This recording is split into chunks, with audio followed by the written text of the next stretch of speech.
ಬೆಂಗಳೂರು ತುಳು ಸಂಘಟನೆಯ ಅಧ್ಯಕ್ಷರಾದ ಸುಂದರ್ ರಾಜ್ ರೈ ನಿಧನಕ್ಕೆ ಶಾಸಕ ಅಶೋಕ್ ರೈ ತೀವ್ರ ಸಂತಾಪ ವ್ಯಕ್ತಪಡಿಸಿದ್ದಾರೆ. ಶಾಸಕರ ಆತ್ಮೀಯರಾಗಿದ್ದ ಇವರು ಬೆಂಗಳೂರು ಕಂಬಳದ ಪ್ರೇರಕ ಶಕ್ತಿಯಾಗಿದ್ದಾರೆ. ತುಳುವಿಗಾಗಿ, ಕರಾವಳಿ ಸಂಸ್ಕೃತಿಯ ಉಳಿವಿಗಾಗಿ ಹೋರಾಡಿದವರು. ಮೊನ್ನೆ ಜನಮನ ಕಾರ್ಯಕ್ರಮಕ್ಕೆ ಬಂದು ಕಾರ್ಯಕ್ರಮದಲ್ಲಿ ಭಾಗವಹಿಸಿದ್ದಾರೆ. ಓರ್ವ ಸಜ್ಜನ ಪ್ರಾಮಾಣಿಕ ವ್ಯಕ್ತಿ ಮಾತ್ರವಲ್ಲ, ತುಳುನಾಡಿನ ಒಂದು ಶಕ್ತಿಯೂ ಆಗಿದ್ದ ಸುಂದರ್ ರಾಜ್ ರೈ ಅವರ ನಿಧನ ಅತ್ಯಂತ ದುಃಖವನ್ನು ತಂದಿದೆ. ಕುಟುಂಬಕ್ಕೆ ನೋವನ್ನು ಸಹಿಸುವ ಶಕ್ತಿಯನ್ನು ಭಗವಂತ ಕರುಣಿಸಲಿ ಎಂದು ಸಂತಾಪ ಸೂಚಿಸಿದ್ದಾರೆ.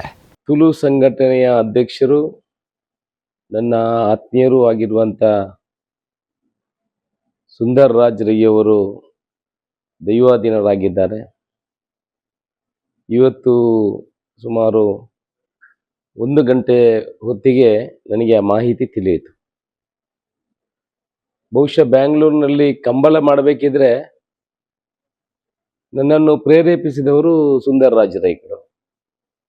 ಇವತ್ತು ತುಳುವನ್ನು ಈ ರಾಜ್ಯದ ಹೆಚ್ಚುವರಿ ಭಾಷೆಯನ್ನಾಗಬೇಕು, ಅದಕ್ಕೆ ನೀವು ಹೋರಾಟ ಮಾಡಬೇಕು, ಅದನ್ನು ಸದನದಲ್ಲಿ ಧ್ವನಿ ಎತ್ತಬೇಕು ಅಂತ ನನಗೆ ಪ್ರೇರೇಪಣೆ ನೀಡಿದವರು ಸುಂದರ್ ರಾಜ್ ರೈಗಳು.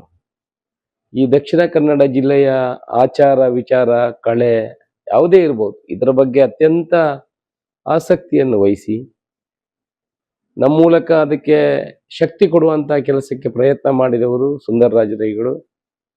ಮೊನ್ನೆ ತಾನೇ ನನ್ನ ಜನಮನ ಕಾರ್ಯಕ್ರಮಕ್ಕೆ ಬಂದು ಬೆಳಿಗ್ಗೆ ಬಂದವರು ರಾತ್ರಿ ಸಾಯಂಕಾಲವರೆಗೆ ಇಲ್ಲಿ ಕೆಲಸ ಮಾಡಿ ಆನಂತರ ಅವರೇ ವಾಹನ ಚಲಾವಣೆ ಮಾಡಿಕೊಂಡು ಬ್ಯಾಂಗ್ಳೂರಿಗೆ ಹೋಗಿರ್ತಾರೆ. ಇವತ್ತು 1 ಗಂಟೆಯೊತ್ತಿಗೆ ಅವರು ಸ್ವರ್ಗಸ್ಥರಾಗಿದ್ದಾರೆ ಅನ್ನುವ ಮಾಹಿತಿ ಬಂದಿದೆ. ಅತ್ಯಂತ ದುಃಖ ಆಗಿದೆ. ನಾನು ಈಗಲೇ ಸಾಯಂಕಾಲ ಫ್ಲೈಟಲ್ಲಿ ಬುಕ್ ಮಾಡಿ ಬೆಂಗಳೂರಿಗೆ ಹೋಗುವನಿದ್ದೆ. ಆದರೆ ಅವರ ಮೃತದೇಹ ನಾಳೆ ಇಲ್ಲಿಗೆ ಬರ್ತದೆ ಅಂತ ತಿಳಿಸಿದ್ದಾರೆ. ಹಾಗೆ ನಾನು ಇಲ್ಲೇ ಉಳಿದಿದ್ದೀನಿ.